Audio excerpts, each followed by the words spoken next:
The patient is sitting upright. He is in a courtyard somewhere in the Ganges plain, in the kingdom of Kashi, in what we would call northern India.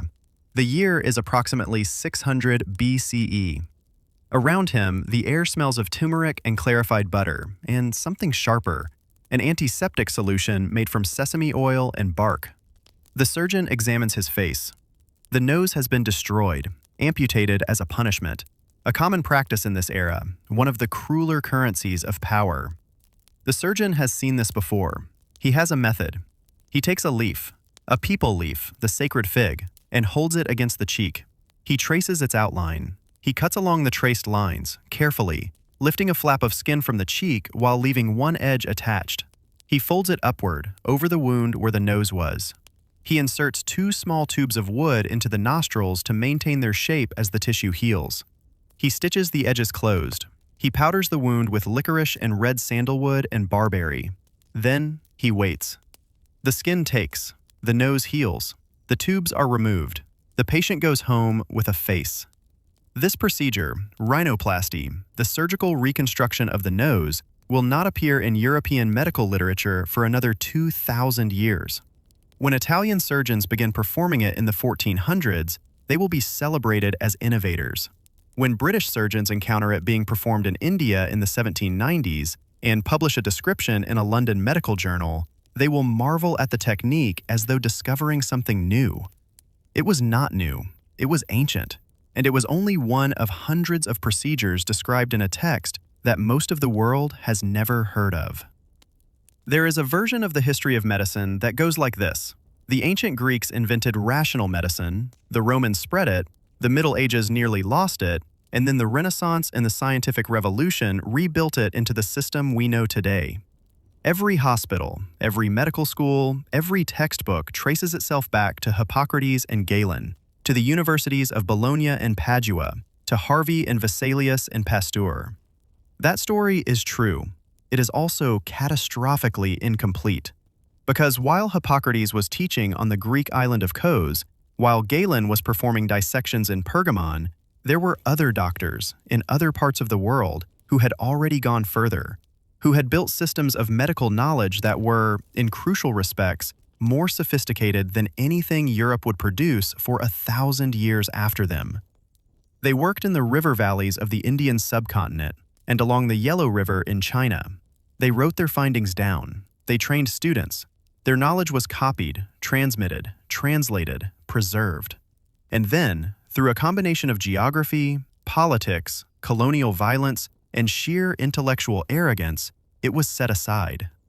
This is the story of what they knew, what they built, and what the world lost when it chose not to listen. To understand Indian medicine, you have to understand what it was trying to do.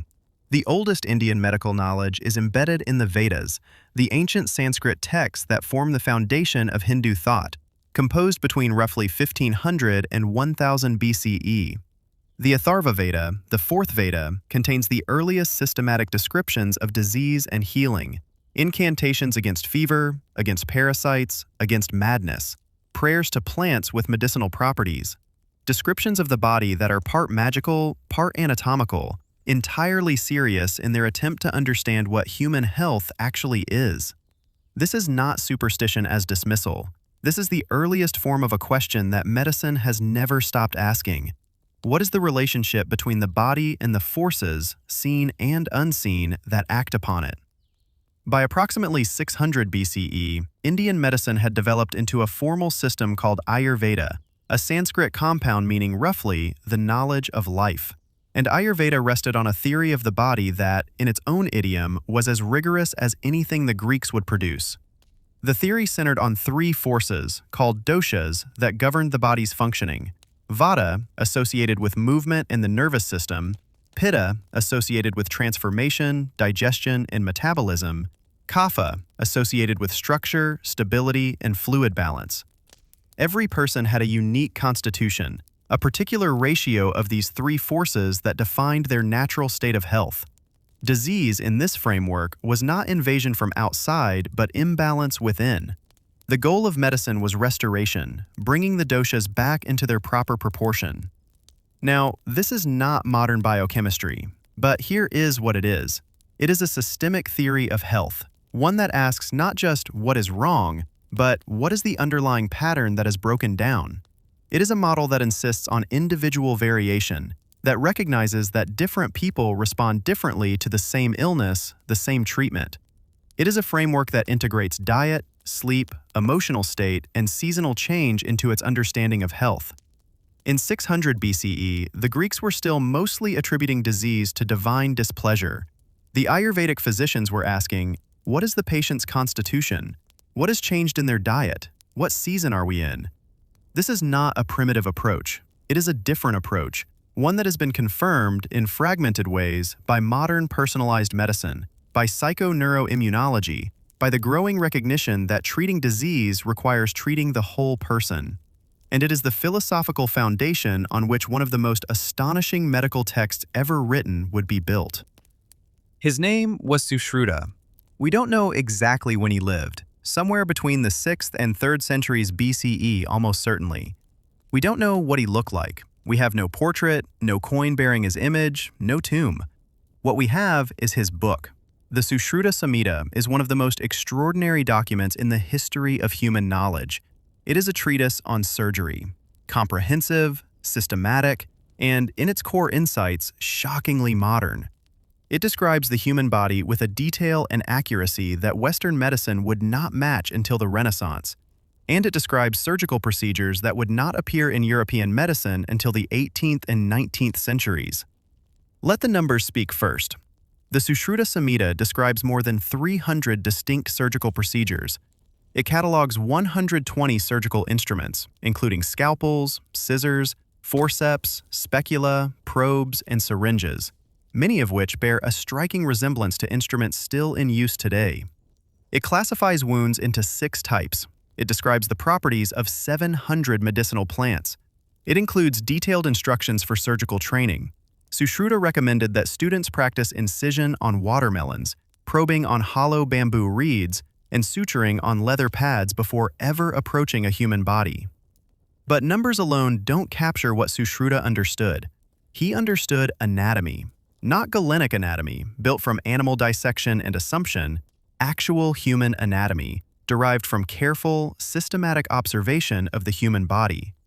He described the skeleton with extraordinary accuracy. He identified different types of tissue: fat, muscle, nerve, bone. He understood that the body had both structure and process, that the organs were not inert containers but active systems. He understood infection, not in the bacterial sense, but in the functional sense. He knew that wounds needed to be cleaned. He knew that certain substances, sesame oil, honey, clarified butter, had properties that prevented wounds from turning bad. Modern analysis has confirmed that several of these substances have genuine antimicrobial activity. Sushruta didn't know about bacteria, but he had observed empirically that certain preparations kept wounds clean while others did not, and he built his practice on that observation. He performed rhinoplasty, as we saw in that courtyard at the beginning of this episode. He performed otoplasty, reconstruction of the ear. He described cataract surgery using a technique called couching that involved using a curved needle to displace the opaque lens of the eye, allowing light to enter. He described procedures for urinary tract obstructions. He described the removal of foreign bodies from the throat.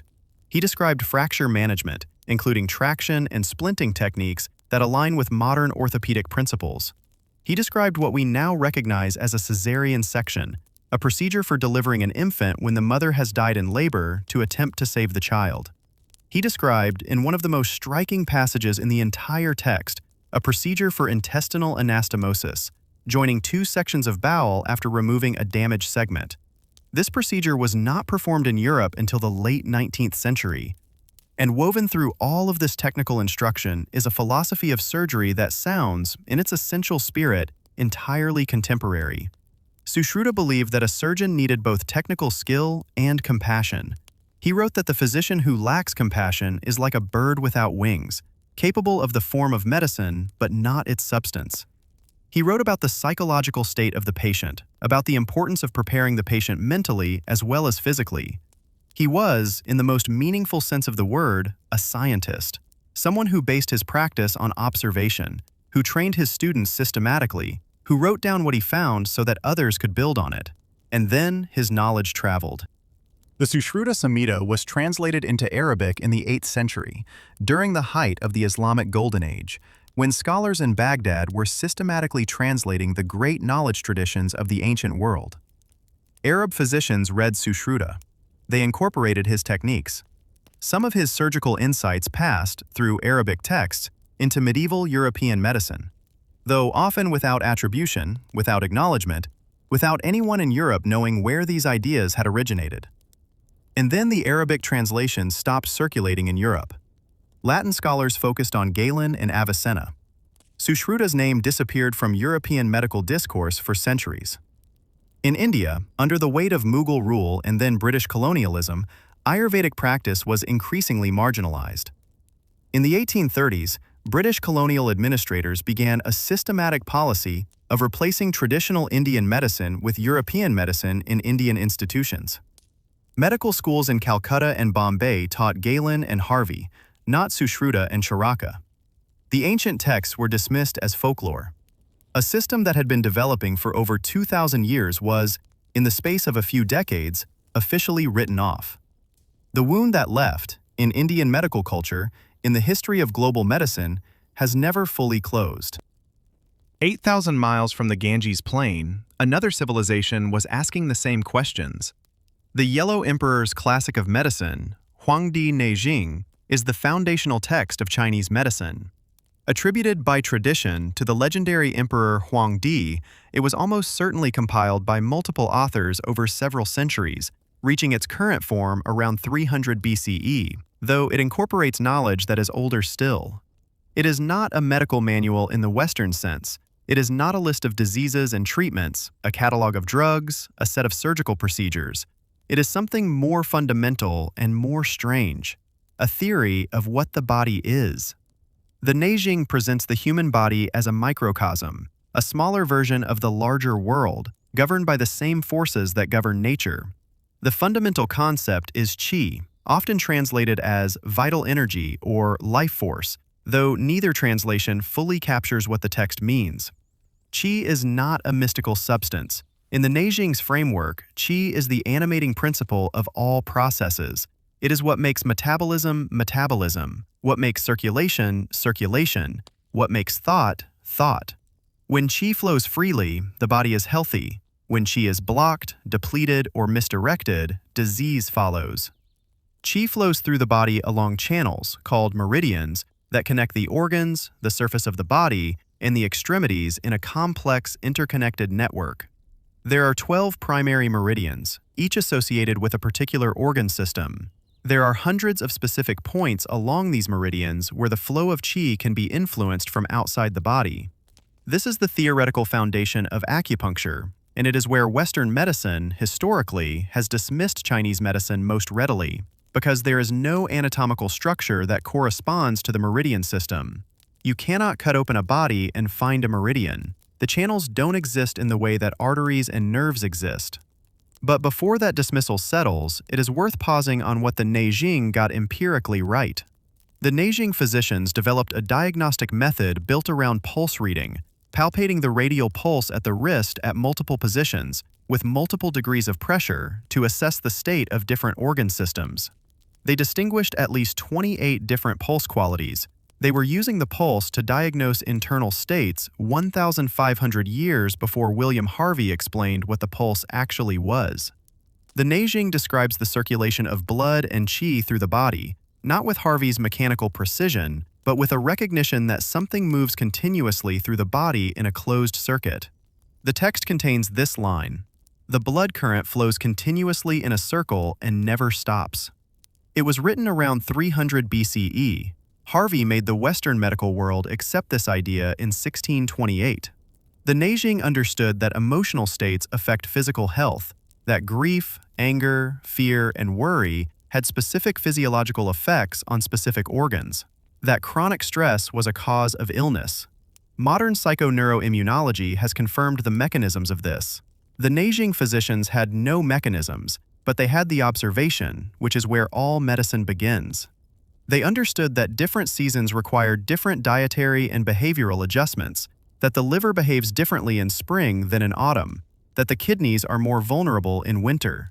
Modern chronobiology has confirmed that circadian and seasonal rhythms affect organ function in ways that are only now being mapped. These were not mystical insights, they were clinical observations, made over centuries of careful attention to patients, codified into a theory that, like all theories, was partly right and partly wrong, but was trying, seriously and systematically, to answer the same question Sushruta was asking.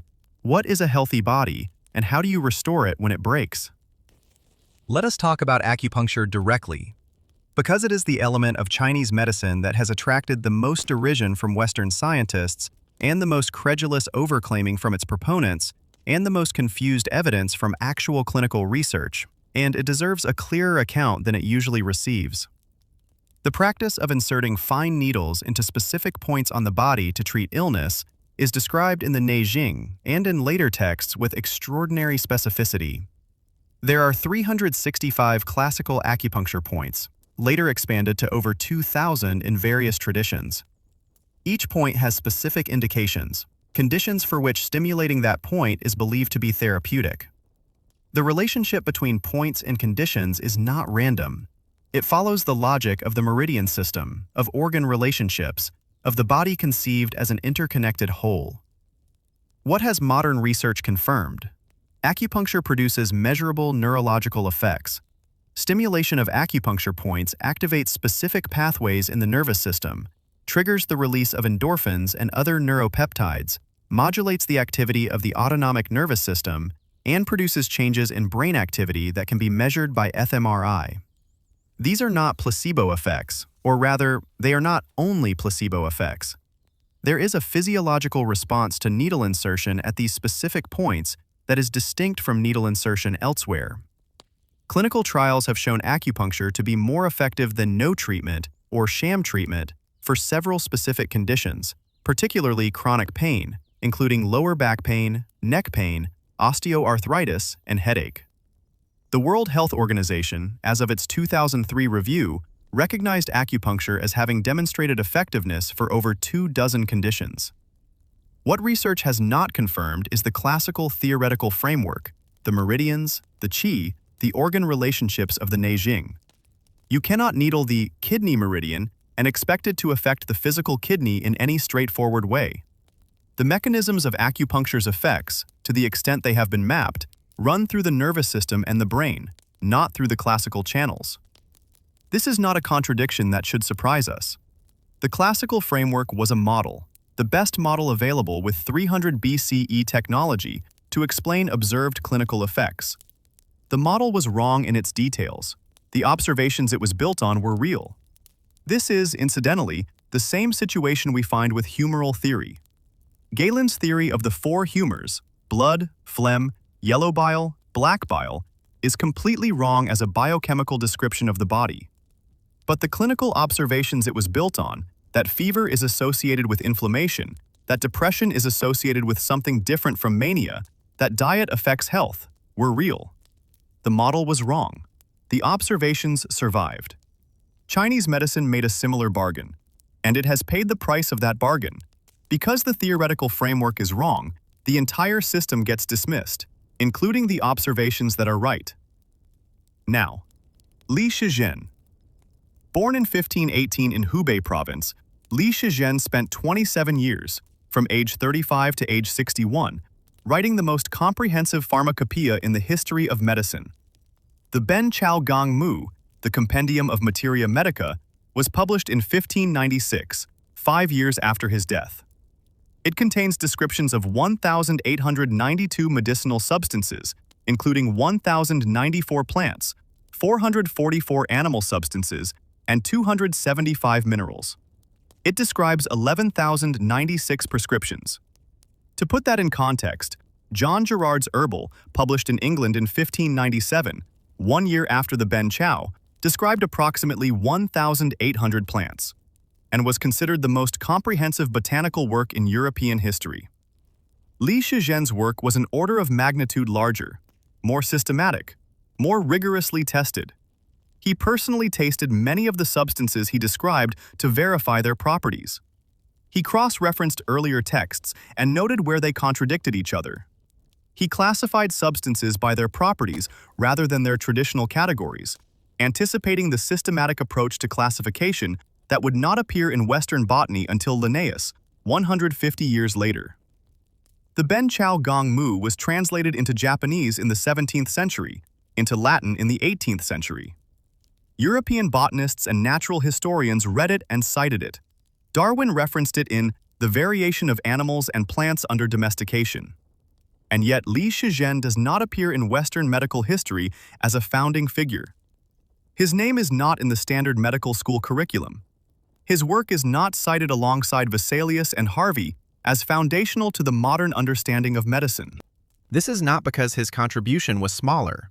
It is because it arrived from the wrong direction, from China, written in a medical framework that Western medicine had categorized as other, as Eastern, as traditional rather than scientific. The politics of knowledge. The geography of authority. These are not scientific problems, but they have shaped what medicine knows and what medicine ignores as surely as any experiment. So why did the world choose a different path? This is the question that sits at the center of this episode, and it does not have a simple answer. It has several answers, braided together in ways that are difficult to separate cleanly. The first answer is geography. India and China were, in the ancient and medieval world, distant from the centers of Western intellectual exchange. Greek knowledge spread through Alexander's conquests, through Rome, through the trade routes of the Mediterranean world. Indian and Chinese knowledge spread through their own trade networks. The Silk Road carried goods and ideas in both directions, and Chinese and Indian medical knowledge did travel, did reach the Islamic world, did influence Arab physicians who were among the most sophisticated in the medieval world. But the translation movement of the Islamic Golden Age, which preserved and extended Greek and Roman medical knowledge, did not give Indian and Chinese medicine the same treatment. Sushruta was translated, partially. Ayurvedic text influenced Avicenna, but the transmission was selective, filtered, partial. And when the Islamic world's intellectual momentum slowed, what passed to Europe was mostly the Greek tradition, amplified. The second answer is the scientific revolution. Beginning in the 17th century, European medicine began transforming itself through systematic experimentation, through anatomy, through chemistry, through the germ theory of disease. This was genuinely revolutionary, and it produced a framework so powerful, so successful, so capable of explaining phenomena that had been mysterious for millennia that everything it could not immediately account for began to look, by contrast, like superstition. The meridian system could not be found anatomically. The doshas could not be measured chemically. Qi could not be isolated in a laboratory. In the framework of 19th century reductionist science, this meant these things didn't exist, and by extension, the medical systems built around them were invalid. This was not entirely wrong. The theoretical frameworks were wrong, or at least incomplete, but the dismissal of the entire tradition, the surgical knowledge, the pharmacological knowledge, the clinical observations, that was a mistake, a costly one. The third answer is colonialism, and this one is the most direct. When the British colonized India, they did not just extract resources, they restructured institutions. They made English the language of education. They replaced Indian medical schools with European ones. They explicitly and deliberately marginalized Ayurvedic practice, not because it had been scientifically tested and found wanting, but because it was Indian, and they were building an empire that required the cultural subordination of the colonized. A formal proclamation by the Council of India in 1835, drafted by Thomas Macaulay, a man who freely admitted he had never studied Indian science, declared that all of Indian literature and philosophy was worth less than a single shelf of European books. Ayurvedic training was cut from the curriculum of Indian medical institutions. Practitioners were denied the same legal standing as European-trained doctors. This was not a scientific judgment. It was a political one, and it worked. By the time Indian independence arrived in 1947, Ayurvedic medicine had been so thoroughly marginalized within the official medical establishment that restoring its credibility, even just restoring access to its historical texts, required deliberate effort. Chinese medicine faced a different but parallel fate. The Opium Wars, the political humiliations of the 19th century, the forced opening of Chinese ports to Western trade, these came with Western medical missions, Western-run hospitals, Western medical schools. The Chinese government, in the early 20th century, debated whether to abolish traditional Chinese medicine entirely, not because it had failed, but because Western medicine was the medicine of modernity, and modernity was what China desperately needed to survive. Traditional Chinese medicine survived. It was not abolished, but it survived in a subordinate position, studied in parallel with Western medicine, but always treated as secondary to it, the folk tradition rather than the science. And then, in 1972, a Chinese scientist named Tu Youyou opened a 2,000-year-old text. She was part of a secret military project, codenamed Project 523, commissioned by Mao Zedong, tasked with finding a treatment for malaria that was devastating Chinese and North Vietnamese troops. The disease had been treated with chloroquine, but resistance had developed. The existing pharmacological toolkit had nothing new to offer. Tu Youyou turned to the ancient Chinese medical literature. She and her team systematically reviewed over 2,000 traditional prescriptions, looking for anything that historical practitioners had used to treat fever and the symptoms consistent with malaria. In the Handbook of Prescriptions for Emergency Treatment, written by a physician named Ge Hong in the 4th century CE, she found a reference to sweet wormwood, Artemisia annua, and a specific preparation method that differed from how the plant had been used in previous research. Ge Hong had written, "Take a handful of sweet wormwood, soak it in 2 liters of water, wring it out, take the juice, and drink it all." The key word was soak, not boil. Tu Youyou realized that previous extraction methods had used heat, which was destroying the active compound. She developed a low-temperature extraction process. She tested it. It worked with extraordinary effectiveness against malarial parasites. The compound was artemisinin. It became the foundation of combination therapies that have saved an estimated hundreds of millions of lives since the 1980s. In 2015, Tu Youyou was awarded the Nobel Prize in Physiology or Medicine. The treatment she found was hidden in a 1,700-year-old Chinese text. There is a story about Sushruta in the Sushruta Samhita, a framing story, the kind of device ancient texts often use to establish their own authority. Sushruta, the story goes, was a student. He learned from a master named Dhanvantari, the divine physician, the god of Ayurvedic medicine, who had himself learned from the gods. The knowledge comes down through generations. Each physician receives it from someone before them, adds to it, and passes it on. This is a myth, but it is also a description of something real, the way medical knowledge actually works. No one invents it from nothing. Every discovery is built on a foundation of observation laid down by people who came before. Every surgical technique begins with someone who tried, failed, adjusted, and tried again. Every drug begins with a plant that someone noticed had a particular effect. The history of medicine is not a single river. It is a delta, dozens of channels, some wider than others, some connecting and diverging and reconnecting, some going underground for centuries before emerging again somewhere else. India and China developed channels of extraordinary depth and width. They mapped territories that Western medicine didn't reach until centuries later. Their cartography was in a different language, using different concepts, grounded in different philosophical frameworks, but they were mapping the same body, the same diseases, the same human hope that illness can be understood and overcome. The tragedy is not that their frameworks were imperfect. All frameworks are imperfect. The tragedy is that the imperfection of the framework was used to dismiss the accuracy of the observation.